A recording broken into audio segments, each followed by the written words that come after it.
To Dmtsradio Streets Want to Know. Today we got our own Deivone Tanksley Senior. I don't want to forget that.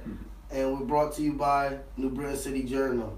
So before we get started, I just want to say, what's going on, D? How's it going? Yeah, appreciate you. You already know. Thanks for the platform, everything you know you do in the community and everything you do throughout the city. Just want to ask you some basic questions and to start off, what's your background? Where you from? Where it all started? Where's it all? Man, listen, New Britain, Connecticut. Mm-hmm. This is where it all started. Growing up in Mount Pleasant Projects, I was a young kid, 3 brothers, 1 sister, mom, dad. Dad was somewhat around, but raised by my mom. Yeah. And all my life, I just been this young kid that was just searching for, something. I don't know what it was, but I was searching for something. But being brought up in the projects, I experienced a lot of different things. Mm-hmm. And the main things being violence, drugs. Some people say typical, but, basically, that's where we see, that's where we're from. And that's all I experienced, And I guess, I became a product of my environment, and that led me on a journey. And that journey wasn't a good journey at the time, getting into a lot of trouble when I was young. I was a knucklehead. I see a lot of kids now, and I look at them and I see me in them, But I was a knucklehead. I got into a lot of trouble, and that trouble landed me, in juvenile detention at a young age. Which a lot of people don't know. At the age of 11, I was sent to juvenile detention. Wow. I was taken right from my middle school, Slade Middle School. Oh, wow. Yeah. So, and ever since then, it's been in and out of juvenile detention from a young age, age 13, 15, 17, all the way to 21 years old. I've been in and out of, that system. So, my background, it's a lot of pain, and a lot of anger, I guess, that been built up. Yeah. And just being around the projects, the things that you experience, it gives you a different view on life. Yeah, and living in that box, you don't really see nothing other than the stuff that goes on in the projects until you're exposed to it and you're like, wow. So, I've been through, me and my friends growing up, we all been through a lot. But I experienced the in and out of the juvenile system, which put me in a bad situation, and my family as well. My mother suffered, my parents, my just being away from home, at that age. And then I was gonna say it had to be tough at that age. How was it a drastic change from day to night? Like one day I'm going to school, the next day I'm in juvenile. Yes. And I know that had to be a whole crazy ordeal for you because, you have to adapt. We all adapt to our environments, but you have to adapt. So I know that had to be like a big challenge for you. Just at 11, at a young age, being thrown and not knowing like, okay, it's me by myself in here, I gotta protect myself, or I gotta move how I move, just at 11, that's kind of like, it's crazy to think about, so definitely. how was it for you at that age, being able to obviously adapt to what was going on? Yeah, you have to adapt, and I think being put in that situation, I was forced to adapt fast. And coming from the projects, I already adapted to that, that so-called, that tough life. I'm a tough man, I always want to fight, or, I got to rep my, team on my block. So, coming from the projects, already had that in me, but going into the jail system, it was like a different world. Because these young kids from all over the place, they feel that they have to rep their city, so you're in juvenile detention and you got kids from this city, and everybody, young, but they feel like they have to rep their city. So there was a lot of fights in there, a lot of things. The first day when I got sent to the juvenile detention, I was 11 years old, and they used to take people food, when you was in there, and a couple guys, I tell people this story. A couple guys wanted to take my food. And I told him that, you know, you wasn't taking my food. And people fight, you know, people fight for their food, you know. And I was 11 years old, and I think they was about 14 and 15, a little bigger than me. And I told him, you know, in the morning, you're not taking my food. One guy jumped down on the bunk bed, grabbed me, held me. The other guy grabbed me by the neck, and he took tissue that he blew his nose with and stuffed it in my mouth. Oh, wow. I'm 11 years old, I'm kicking, I'm screaming, I'm hollering, I'm getting up, ready to fight, and then the COs rush in and they pull me out of that cell.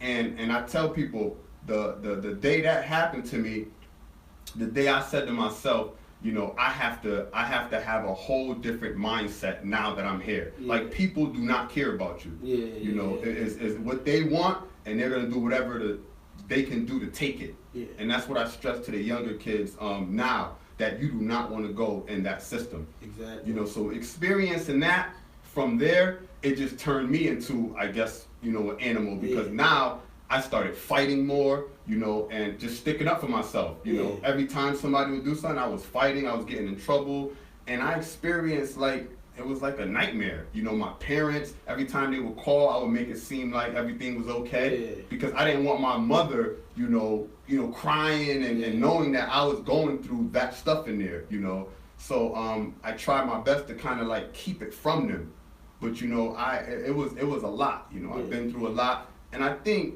going through all that actually made me a tougher person now. Because now I'm like, you know, I'm real mentally, I'm real strong. You feel me? Like I could take a lot now. You feel me?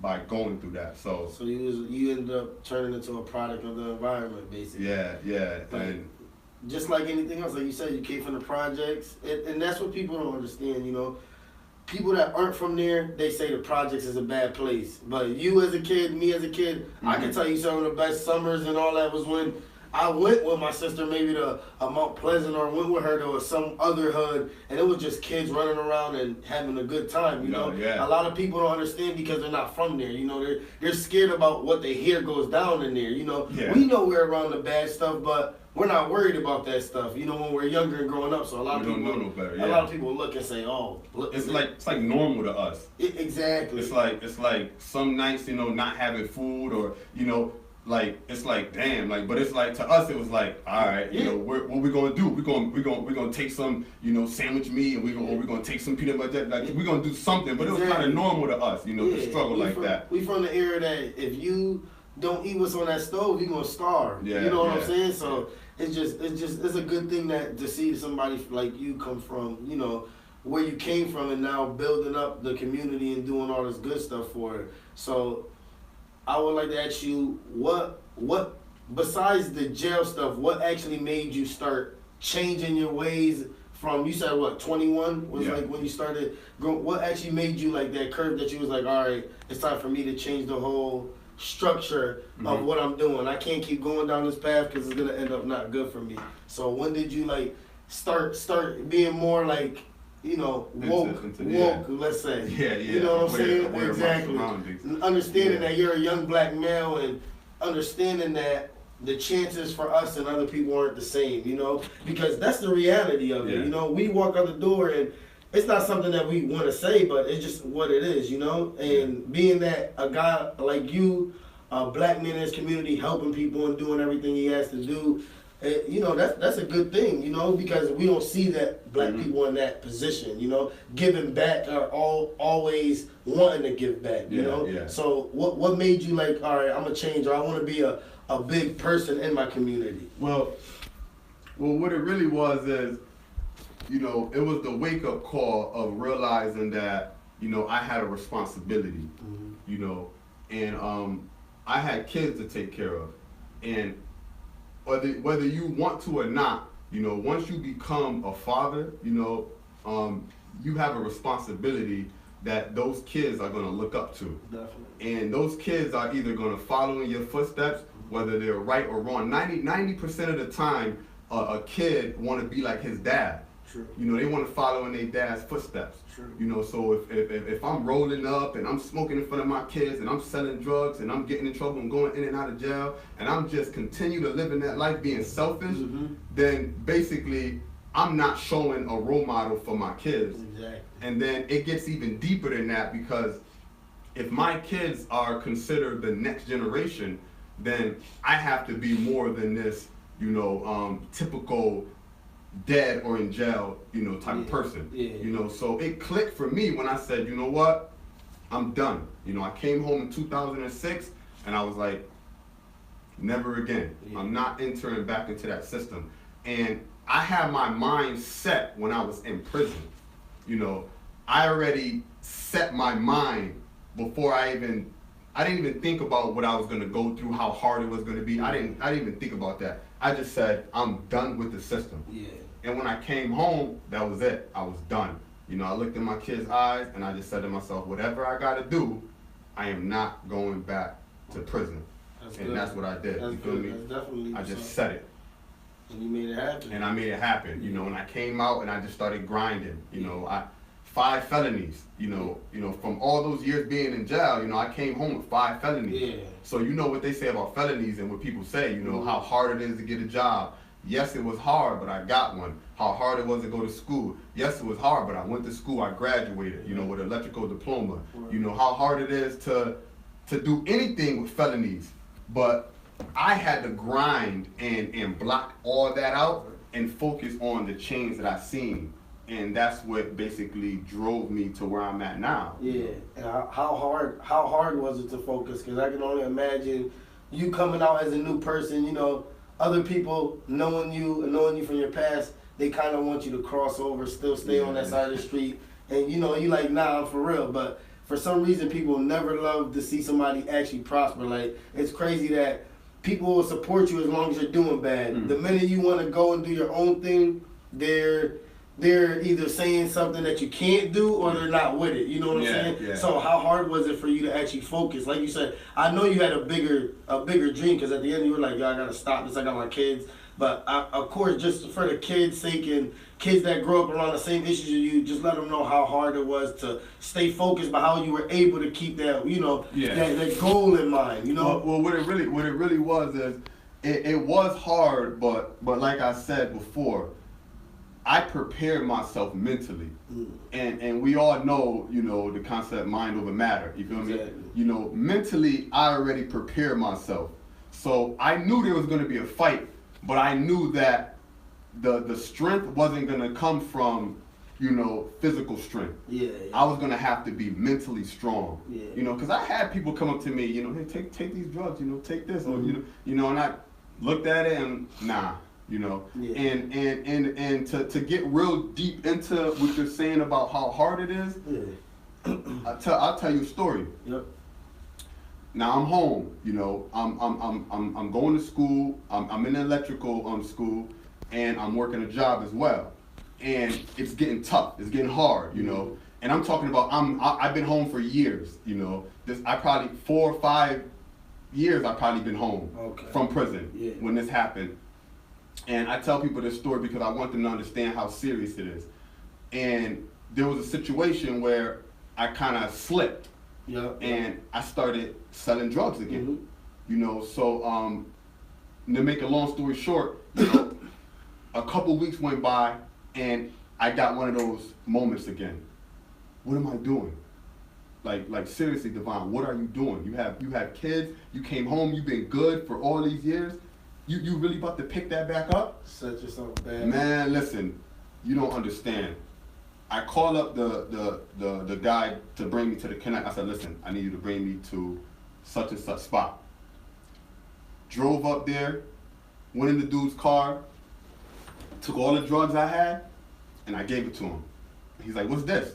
I'm like, listen, I apologize, I was struggling. I thought that this ain't me. Like, this ain't me, I'm good. And he's looking at me like, what? Like, what? That's yours. You already chopped that, whatever you owe me. That's your, I'm like, listen, like, I apologize. Like, he was like, man, you know what? You gonna pay me every dollar. He took the drugs and he was like, man, get the fuck out of my car. Like, excuse my language, but straight up, like get out my car. And for me, coming from where I came from, I swallowed all my pride to do that. All of my pride to do that, you understand? And I got out his car and I went home. And as a grown man, I let you know straight up, like, I cried. I cried because I said to myself, like, damn, you really slipped, you really fell. But I was happy for myself that I pulled myself out of it before it got too late. Yeah. And then every week he would come to my house. I would pay him from my check. I would pay him $50. I think I owed him like $1,400. I would pay him $50 a week. And my mom used to say, you know, when you go down there and he pull up, you're not scared to go pay? I'm like, nah, I'm not scared. I owe this man, you know, at the end of the day, I owe him. Mm-hmm. I decided to do what I did it, now I gotta pay my dues. And I'm paying him every week. The fourth payment, I think it was, I went downstairs to pay this dude, right? Sat in the car. He pushed my hand away. He's like, you keep that. I looked at him, he was like, listen, I'm gonna tell you like this. Nobody ever, in the time I've been selling drugs, nobody ever came up to me and did what you did and said that they quit. Mm-hmm. They quit selling drugs. He said, people like you, he said, you give me hope. He said, you give me hope. Mm-hmm. He said, we even. You keep that. Never seen him again. So that story right there, it lets people know that shit get hard. Mm-hmm. You know, you make mistakes, you fall, but you always gotta think about what's important. You feel me? Yeah.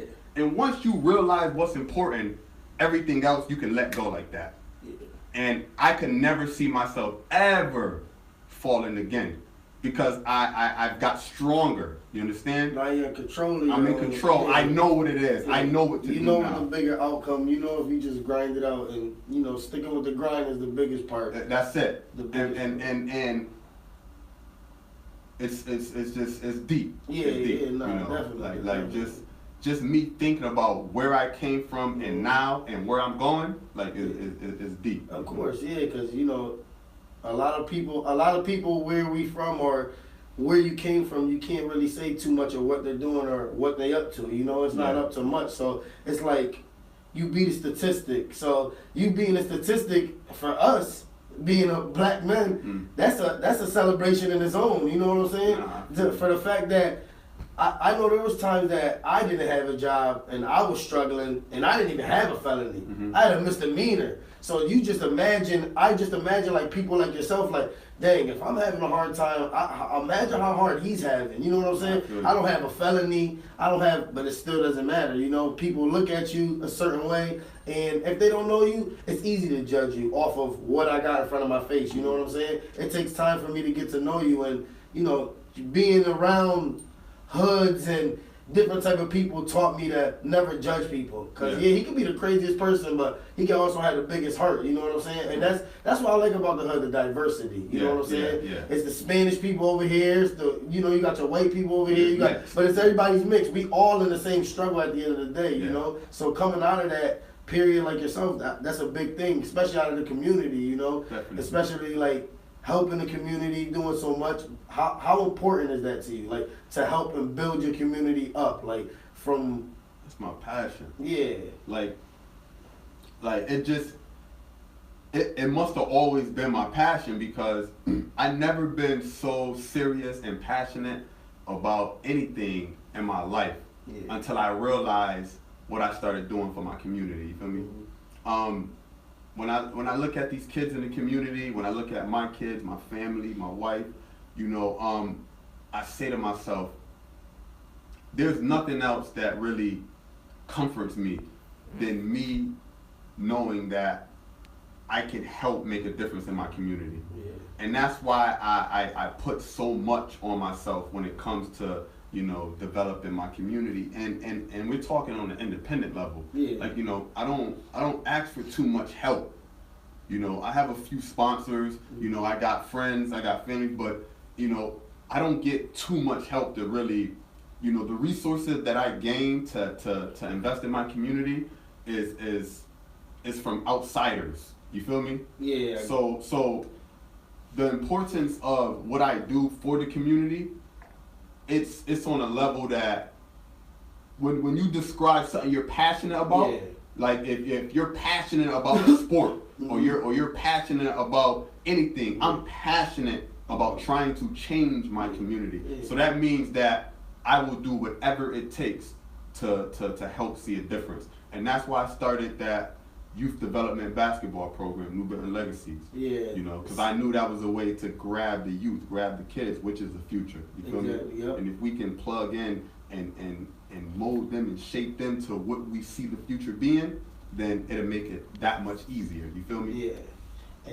And the whole, you like what you just said, it kind of like resonated because you're saying, you know, you're saying you're independent. You don't like asking people, and you know it's just crazy. Like, do you feel like the whole radio station, the whole DMTS, the whole that is like a mirror of who you are? Like you could say that really is like, you know, that's a part of you because like you just said, like when you said that, like I'm independent, I don't ask for much. You know, that kind of just resonates with what you just told me from where you grew up. You know, because you couldn't ask for much. Like you just said, there was times where what we didn't have, that's not regular to some other people, but to us it's regular. You know, so it just crazy how something that you created coexist with something that came from the past, you know, and that's a whole dope means and everything, and just helping the community and your basketball league. I know you do. What else you do? You do basketball. Yeah, you do a little bit of everything, man. You know, jack of all trades.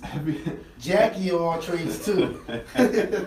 Well, you know, everything that I do or everything that I'm involved with is a reflection of who I am. Yeah. You know, the New Britain Legacies basketball program, you know, I started that, you know, for the youth, for the kids in the community. But, you know, that's who I was growing up. You know, me and my friends, we played basketball 24/7. Like, there wasn't a time that we didn't have a basketball in our hands. You feel me? Yeah. And if there wasn't leagues, you know, we had basketball courts in the projects. We played all the way to nighttime, to the morning time. If it was snowing outside, we would shovel the basketball court. It would be 10 of us out there shoveling the basketball court, and we was playing basketball. Yeah. So basketball was my life. So, you know, so when I decided to reach an audience, you know, the youth, I said, all right, let me do something that I love. Yeah. You know, so I started the New Britain Legacies basketball program, you know, where I can not only teach the kids basketball, but I can reach them and teach them life skills, teach them things that I've been through so that they can change, and I can help them not go down the path that I went down, you know, because I experienced that. I've been through it. You know, who other than someone who experienced it firsthand can actually teach someone else to navigate past all that, you know, and not go through the same struggle. You feel me? I've been through it. I've seen it, like real life. Yeah. So I'm trying to reach these kids and teach these kids through my program, you know, that you don't want to go that way. Yeah. You know, I've been through that. You can go this way. You feel me?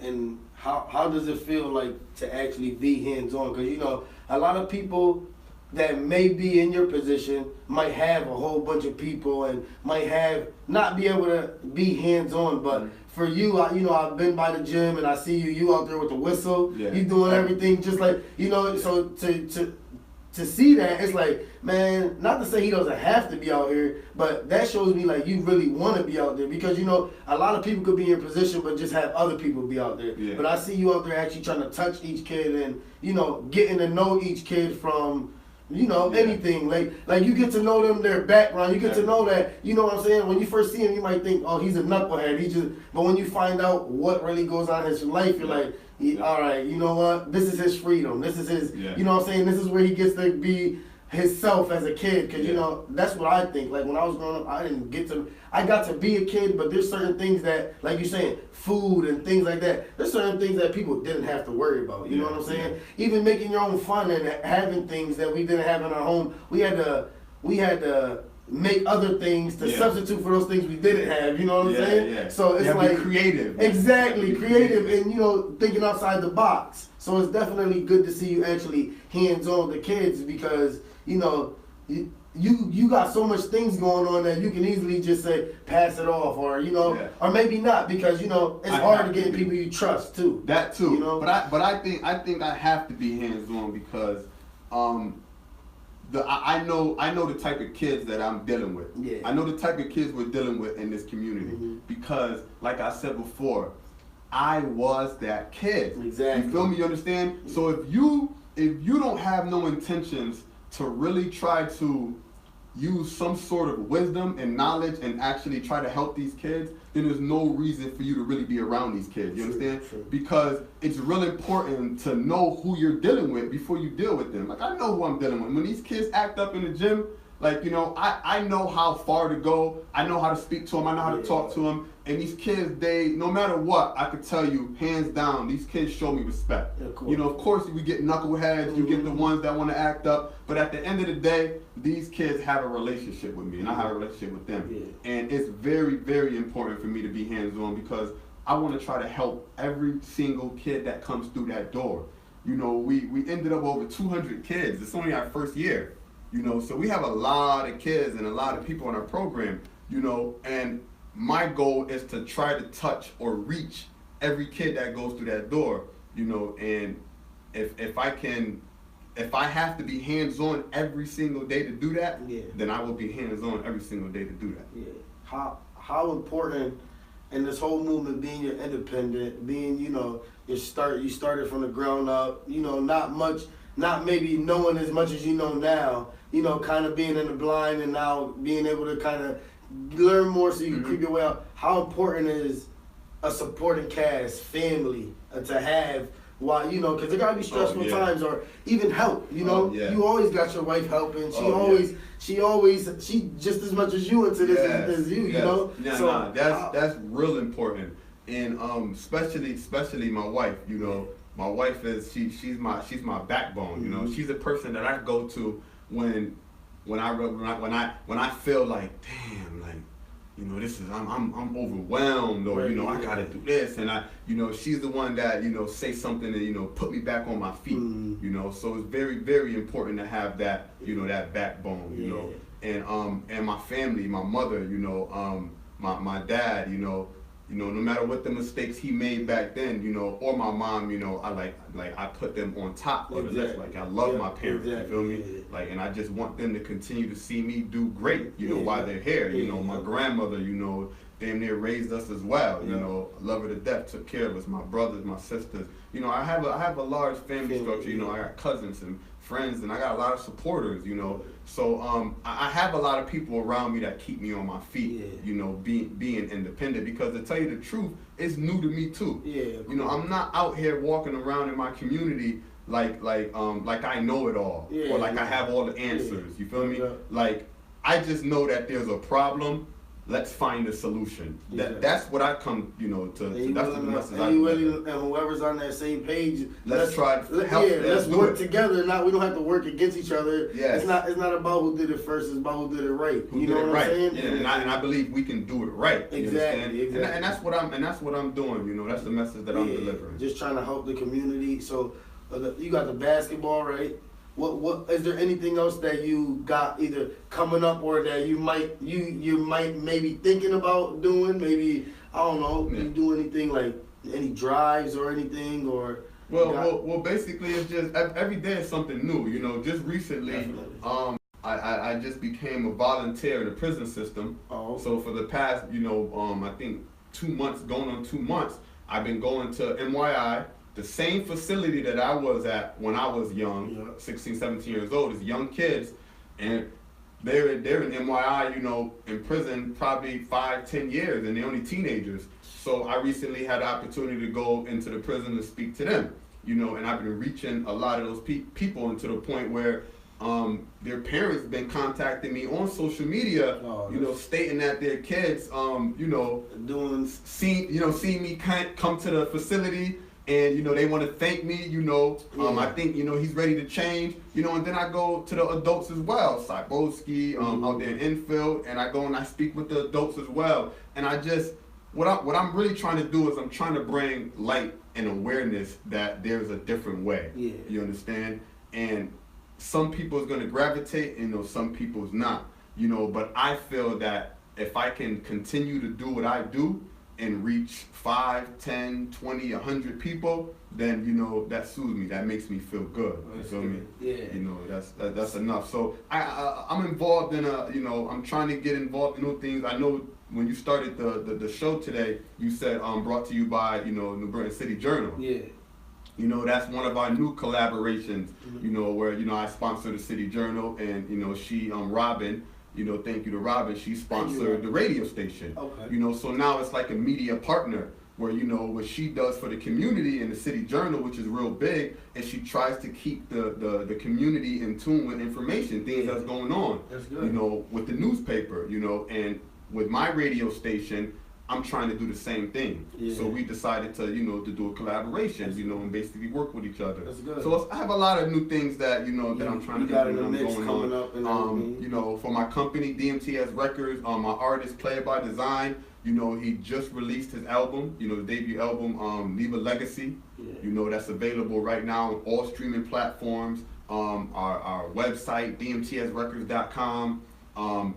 You know, the new radio station, DMTS Radio Show right here, the show that we on. Shout out to my guy right here, man. You know, you and Ida, shout out to Ida that's not here today. Man. Shout out to Ida, bless up. This is new, you know, I was able to, you know, show y'all a platform, y'all took it, and it's been going well. We've been getting a lot of emails, people that want to be on the show. You know, the radio station itself, you know, the app, free app. If you don't have the app, download the app now. That's DMTS Radio in your app store or on Google Play. It's a free app. Get it. Platform for independent artists, you know, from all over. We got Connecticut, Jersey, Boston, and where can they send their music to what he? All artists that want to be, you know, featured on DMTS Radio station, they can send their music to dmtsradio.info. Okay. DMTSradio at gmail.com. Yeah, DMTSradio at gmail.com. And we'll see if we can screen your music and get your music on the radio station. And artists, make sure you have your music registered. Make sure it's copywritten. You know, make sure you invest in yourself. You know, definitely. But definitely, that's what the platform is. You know, it's a platform, and this platform is for everyone. It's not just for artists. You know, we call them photographers, you know, videographers, anybody that has some sort of art, some sort of craft, some sort of story that they want to get out. Yep. This is the place, right, man. And D, trust Radio. me, man. D ain't playing no games. Man, we met up. Next day, he had me doing an interview. I ain't did an interview ever before that, but he wanted to see what I had, and trust me, man. If you come up to this man and you talking some sense, he'll give you a chance. So all artists, man, send your music. Come down, holla at me. You know, send your bios. We always want to have new people around. You know. Before we leave, I also wanted to get to something. A lot of people may not know you got 2 books out. Oh yeah. 2 books. Yeah. 2 books. We gotta get that out there. 2 books. 2 books, and you know, I just kind of want to just touch up and ask you what encouraged you to be an author, and how was it actually getting a book out there? How hard was it getting a book out there? Yeah. So that's a good question too. What it was is I'm an artist. What a lot of people don't know, this platform that y'all see and everything, you know, I started this platform because I was an artist. I was in the shoes of an artist. I know what artists go through. Yeah. You know, so at the time when I wrote the book, I was saying to myself, I'm like, everybody want to drop a mixtape or everybody want to drop an album. Yeah. I'm like, I'm in this area, I want to be a little different. So I'm sitting down and I say to my uncle, I go, I want to write a book. And he go ahead. I'm like, you know what, I'm going to start writing a book. So I grabbed a few notebooks and I just started writing. Every day I would just start jotting in there. And next thing you know, I started seeing something come together. And then I just started continuing. And I'm going to tell you, I knew nothing about writing a book. Yeah. I knew nothing about publishing. I didn't know what a manuscript was. I didn't know anything.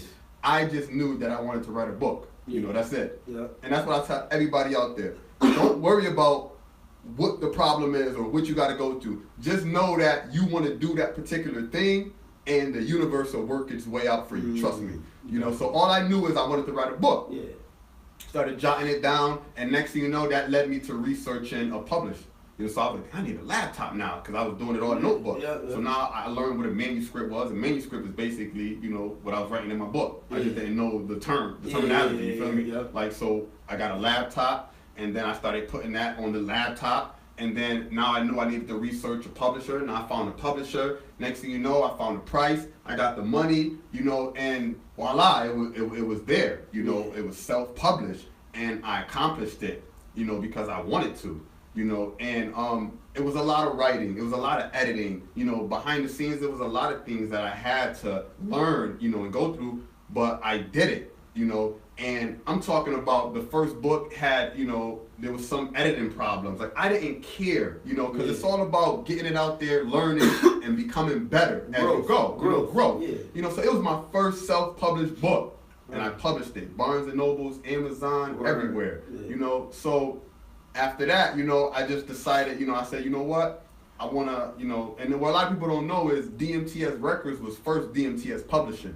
You know, a lot of people don't know that. It was DMTS Publishing first because the books came first. Okay. And then I changed the name once I said, all right, I'm going to be like an umbrella. I changed the name, you know. So DMTS, so once I decided to start DMTS Publishing is because, you know, royalties. You know, they're selling my book for $20, $25. I'm getting $2, $1 a book. So I'm like, so that made me do some more research. Yeah, it started, So once I did some research on that, I ended up finding a printer. So now I cut the middleman out. So now I had a printer, you know, I got an artist to do my cover, you know, and I started maintaining ISBN numbers, barcodes, things that I needed to build my own publishing. You know, so what I did was I self-published my second book. First one was A Mother's Pain. The second one was Pain, Guilt, and Success. That was 100% DMTS Publishing.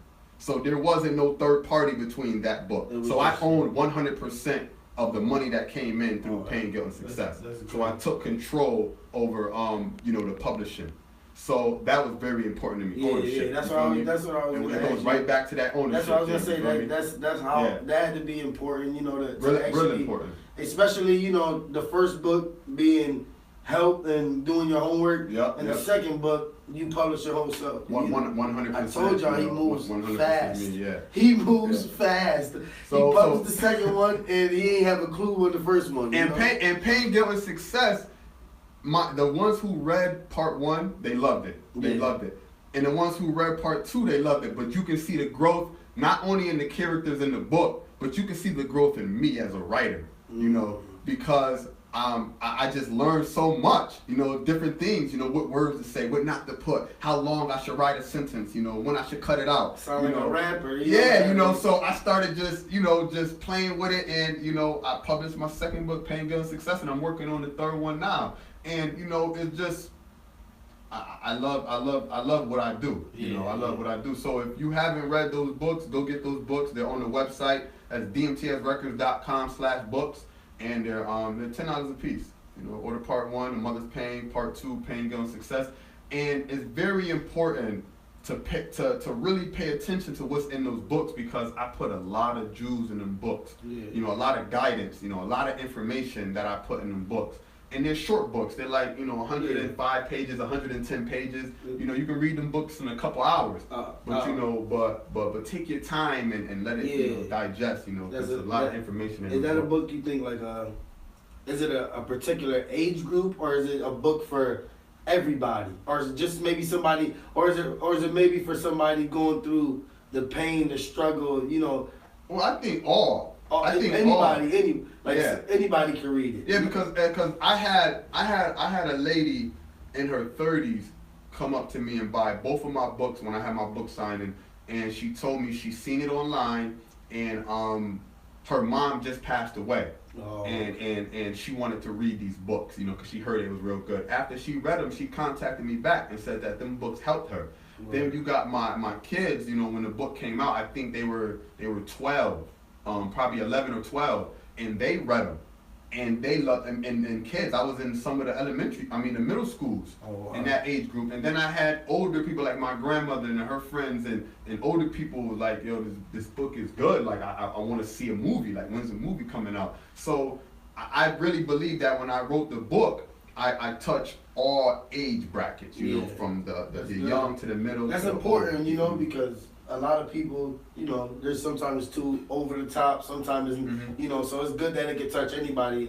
If you saying your kids read at 11, I'm pretty sure it can help anybody. So it's like a motivational book. Yes, it's a motivational, and Real life. It's real life. It's based off some true life events. Yeah, of course. And I entertain you in there. You know, I give you some of the street life, some of the drugs. I give you some of the sports and the basketball. Word. But in that, I also give you what I talked about, the characters. Ron, you know, he was real highly on maintaining ownership. You know, Ron, he liked to read a lot. You know, he read a lot of books. You know, I give you the characters of. Basically, I give you the characteristics of myself in that book. But you break them down into different characters. Exactly. So if you read the book and you get to know me, you'll know. You kind of know they go together. Yeah. That's what's up. That's what's up. I definitely wanted to talk to you about the book because, I said, and you said that some people were asking you about a movie. So is that on a to-do list?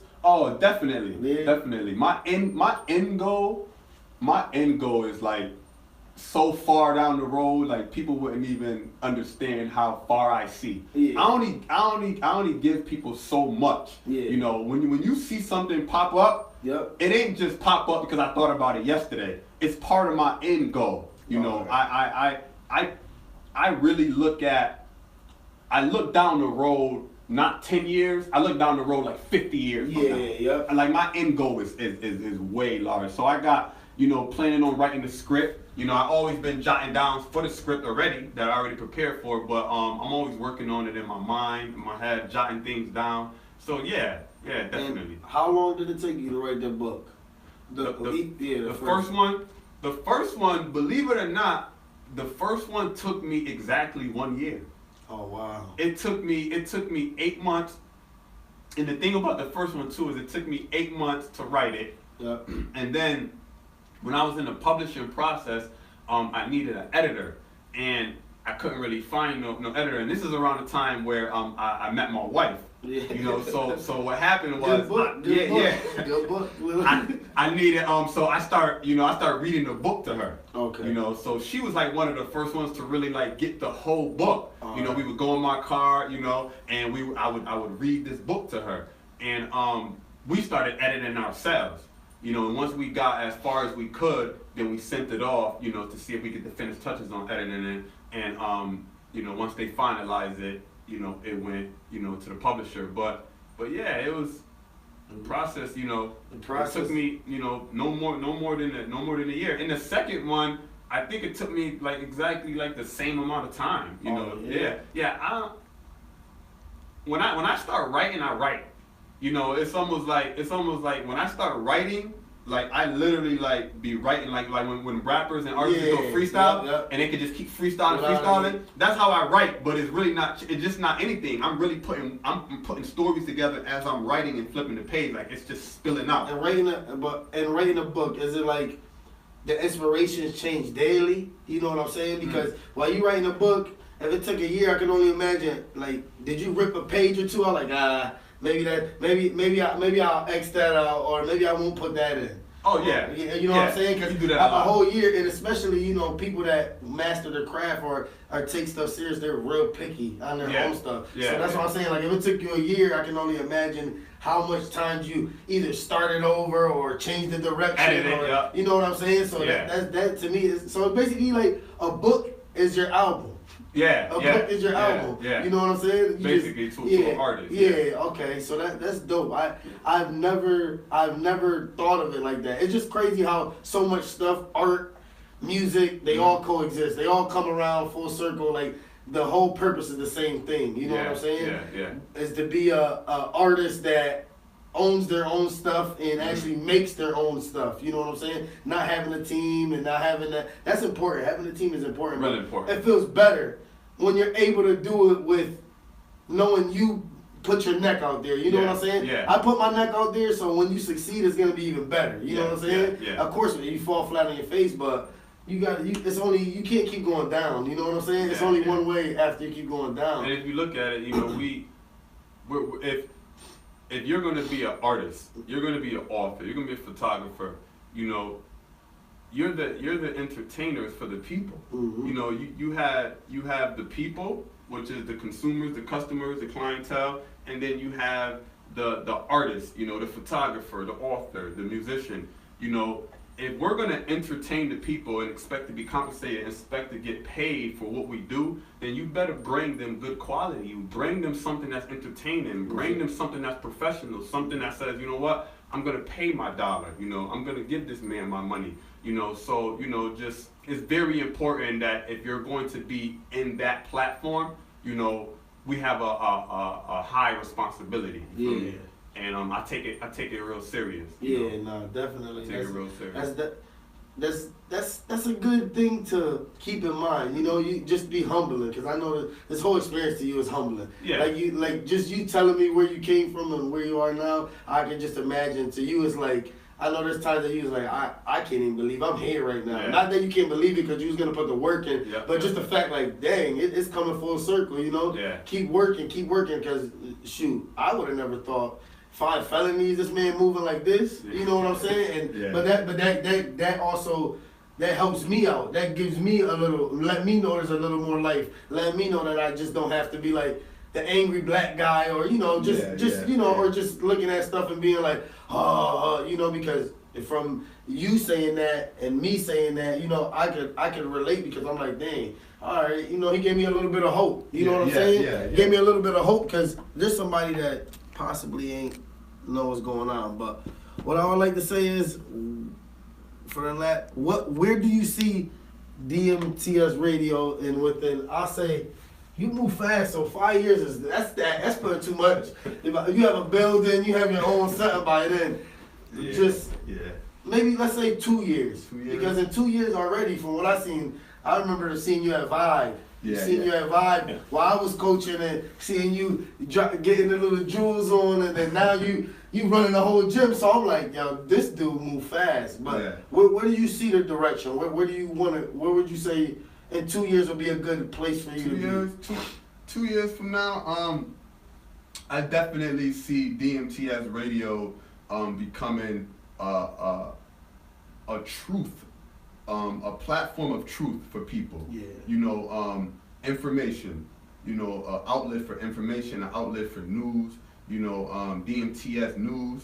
To give people, you know, truly, to give people the real deal, that what's really going on. You know, not only in the entertainment world as far as artists, independent artists platform, but just real life stuff. You know, I see DMTS Radio actually being that media, that platform. You know, and you know, definitely, you know, having my own building. You know, all that comes. Have it as a brand. That comes with it when you're ready. Exactly. You know, the universe know when you're ready for the next level. Time is everything. Time is everything. So you know, just be patient. You know, keep doing what you do. You know, because at the end of the day, people respect people that, you know, don't put on a show. You feel me? Be you. You know, do whatever you can do, but just do it. Like, I think the best advice that I can give anybody is just do it. Like Nike. You know, Nike took that lingo a long time ago, but because at the end of the day, like, you know, what do you have to lose? You feel me? Like right now, what do I actually have to lose? You feel me?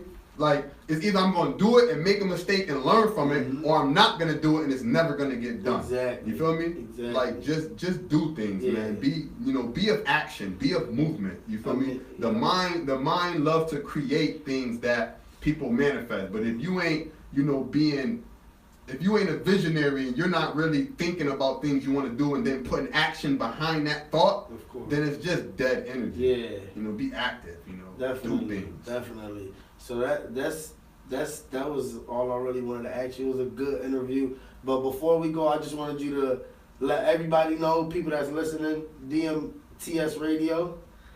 What else are you looking for? Obviously, you have artists. Yes. Obviously, you have a show, host. What else is DMTS Radio looking for? As far as anybody in the community that maybe, you know, might could do something but never knew you could help them. You know what I'm saying? Definitely. Like you said, they got a news thing going on. So So I'm definitely looking for a journalist, and I'm looking for a reporter, you know, to report news that's going on in this community area. You know, I want to be able to report real news, and that's things that's going on. Things that's going on around the city. I'm definitely always looking for volunteers down at the New Britain Legacies basketball program. You know, mentors, teaching the kids life skills, teaching the kids basketball. We go from 3rd grade to 12th grade, and I'm always looking for volunteers to come down there and help out with the community. Where was the address? Where is it? That's 87 Franklin Square in New Britain. Okay. You can contact us on New Britain Legacies on our Facebook page, and we have an adult league as well that we run on Sundays. You know, it's just you know, contact me. You know, follow me on all social media. Dmtsradio. You know, it's not that hard to get in touch with me. If you can't get in touch with me, there's a lot of people that know me that can get in touch with me, you know. I'm one of them. You know, so, you know, sometimes I just can't get, I know there's a lot of people, trust me, there's a lot of people that inbox me, they contact me. I can't, you know, get to everybody at once, but I do, you know, make it my duty to get back to them, you know. But just, you could contact me, reach out to me, and you know, see what you can do to help. And I'm always looking for people, you know, to collaborate with, you know. And a shout out to I know today's show is sponsored by City Journal, but shout out to all the sponsors. Every sponsor for the DMTS radio show. We have a lot of sponsors, you know, for not only the DMTS radio show, but even the Legacies. There's a lot of businesses in this community where a lot of people don't know that support my platforms, you know, and in return, you know, I just want to give them, you know, whatever help I can give back to them, because those are the people that's giving back to the kids in the community. Exactly. You know, when I go there and I ask them for a check, they give me a check. You know, so the only thing in return that I can do is you know give them shout outs. You know, go to their facilities, their business, and you know and give money back to their, you know, business, and keep the money circulating in the community. You know, that's what parents and people and all of us have to realize. You know, if as a community, if we keep the unity and we keep the dollars circulating in our community, then we will rise and become better as a community and as a whole. You know, and slowly but surely it's happening. You know, slowly but surely it's happening. You know, I'm doing what I gotta do. A lot of people out there is doing what they have to do. Shout out to everybody in the community. Shout out to everybody. Everybody in the community that has a platform, that's creating new platforms, that's investing in themselves, that's doing something positive.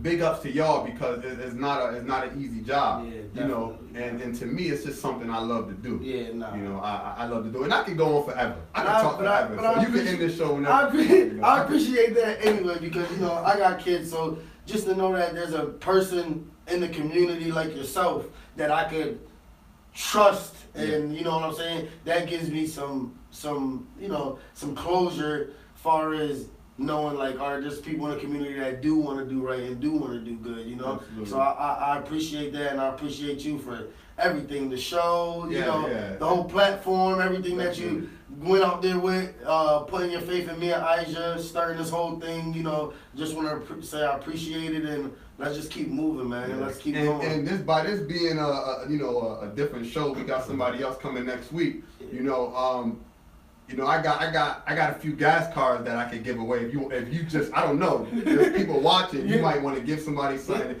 If you have a keyword they can send, they can try to win. We will. If you guys tune in the next one, we will. I mean, if you want free gas, we will work something out. I'll figure something out. Me and I will figure out a keyword. Maybe, you know, something they can win. Maybe we might just give you a T-shirt. I'm gonna keep the gas card. I ain't gonna lie to you.